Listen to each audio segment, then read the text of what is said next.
Hey friends, I had a wonderful morning, as I often do these days, fortunately.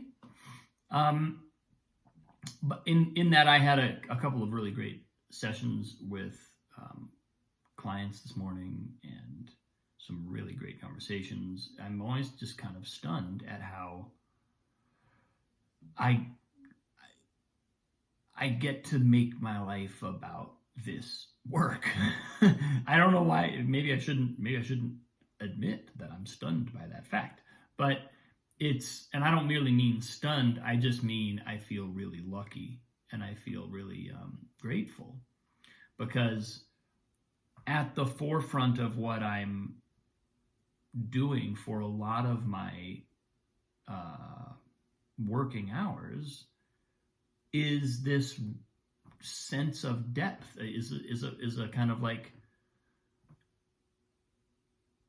an imperative and an opportunity to settle into my own heart space and live there and communicate from there, reflect from there. So that's the I mean, if there's one kind of like marquee selling point for the kind of work that I do, it's that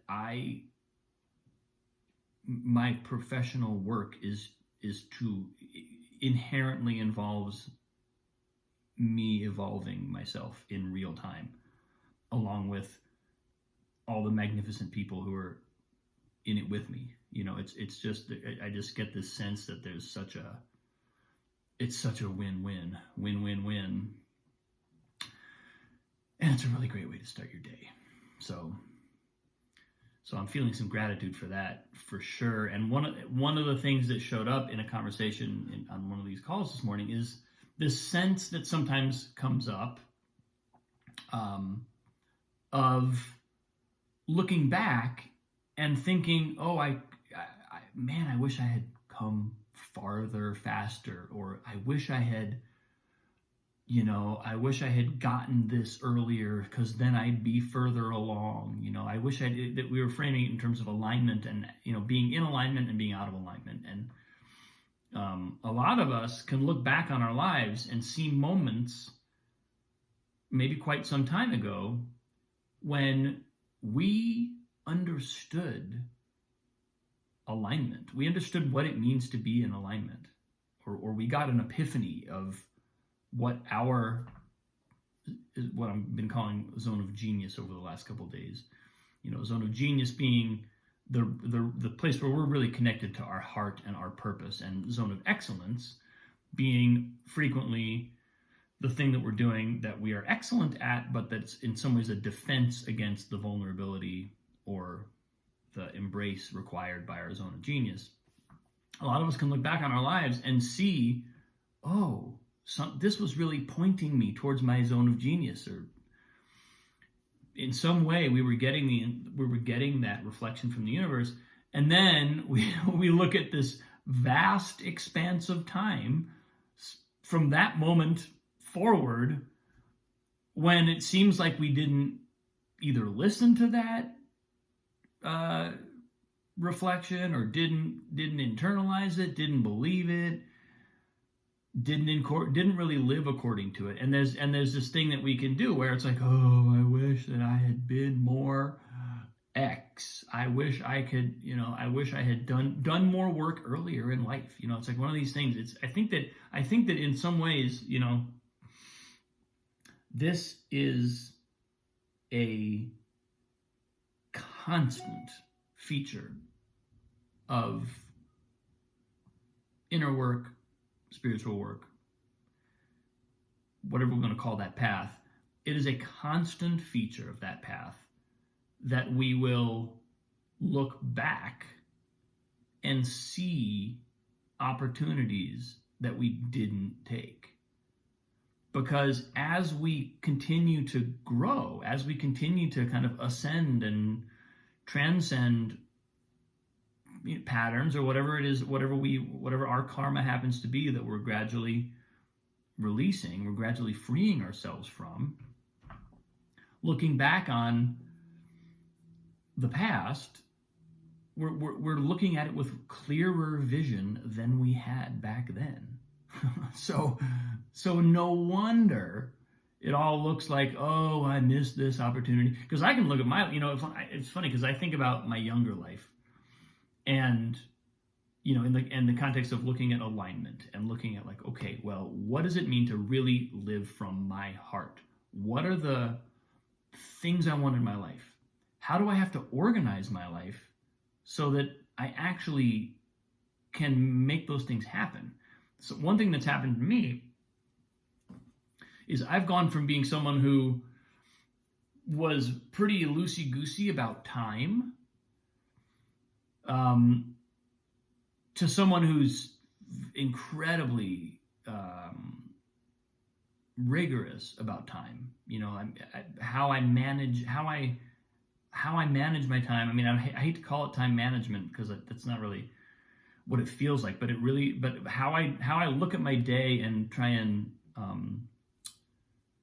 prioritize what must go into my day. A video post. Got to go somewhere in my day, right? Can only if I'm going to do a 15-minute video post every single day, that's 15 minutes plus the time to post it every single day. It's got to go somewhere in my day. I've just gotten really hyper organized around that, and I used to be so not that there was even a song called "Waitin' on Robin" that my brother wrote for me for my wedding to like poke fun at the fact that I would be the one who was like not on time, which wasn't even always true then. But I'm not getting into that now. This is not a forum to debate the validity of a really beautiful song that was written for me. I feel like I'm getting off track. Anyway, my point is I can look back at my earlier life and see so many ways that I was out of alignment. And sometimes I can look back and I can say, oh, I should have known better. Other times I look back and I can wish that I'd known better, but I don't really have good reason to believe that I should have known better. I just see now that I can identify now all the ways in which I was out of alignment, and I can, it's hard not to have the impulse to go back and tell myself, hey, let me help you. Look, this thing you're feeling that's making you do this behavior that is an escape, it's okay. You don't need to go into the escape. You don't need to run away from this. This feeling's actually your friend. Here, grab a hold of this feeling. This feeling is the gold mine you've been waiting for, and you're running away from it. There's all these ways in which I feel like I'd be a great coach for my younger self. But how could that not be the case? If I'm moving, if we're actually growing and we're actually creating new perspectives, if we're continually every day evolving our perspective and expanding our perspective, how could it not be the case that we would look at the past and think, oh, look at that, I could have done that better now. Yeah, I could have done it better now. But that's one of the beautiful things about aging, I think, is that little by little, when I was younger, that out of alignmentness, I know I felt it, and I actually recall it relative. I think I can kind of tap into the felt sense of what that experience was, to just kind of not be on track, not be centered in not know how to let my core out, how to remain in my core and let what was inside of me come out. I can, as I think about that, examples from my past flash to mind, and it's all now, from my point of view now, it sounds excruciating to be out of alignment for that much of the time. But of course, we're young, we have energy, our bodies can take it, our minds can take it. There's a kind of like incredible pressure that I think young minds and bodies are under, that from the kind of remove of an adult perspective, it looks like, oh, look at all that, that abundance of energy and time and space and youthfulness that young people have. But that energy is getting used for something. It's not just sitting there, I don't remember my youth being a time of just zen-like bliss and ease. I remember it being a time of self-reflection. If I'm not in alignment, how do I get in alignment? How do I bring myself into, how do I even find my core? What do I have to do? What kinds of people do I need to surround myself with? What kinds of experiences do I need to seek out? What kinds of courses do I need to take? As we get older, I think, again, speaking strictly from my own experience, but I suspect this is somewhat universal, we find that alignment, and we also get a little less robust about being able to tolerate being out of alignment, because the fact is, being out of alignment causes a lot of friction. Being out of alignment takes its toll. It's like wear and tear on the body and mind. Being out of alignment causes wear and tear. That's just how it's like driving. It's like driving our car as opposed to on the highway, like on the shoulder or off through a field. How good is that going to be for your car? Not great. And as we get older, that car gets more delicate. It becomes a little more fine-tuned. It needs a little bit more of a, it needs more care to make up for the wear and tear. And that's both, I honestly consider that a benefit. If you think about it like this, if you think about that aging process as a process of becoming more acutely and subtly calibrated for an aligned life, then the loss of tolerance for being out of alignment is a virtue. It's actually a helpful thing. It's a benefit that is conferred upon us by age. Not to mention that we've also had more experience at that point, so we're sorting it out. We're starting to let go of some of those compulsions that had us by the throat when we were younger, and be able to stay a little more in that place of purpose, of heart-centered connection. Because little by little, it gets to where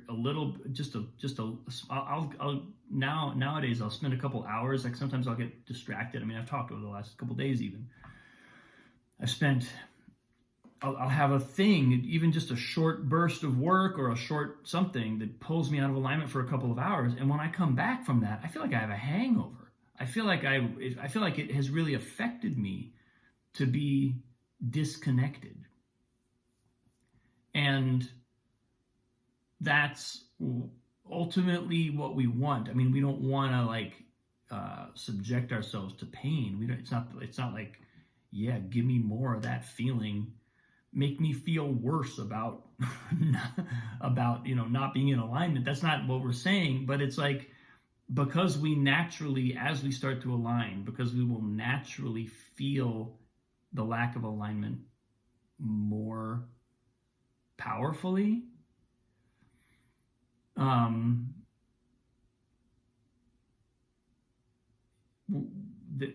we're actually, I consider it an invitation from the universe. I consider it it's like the universe saying,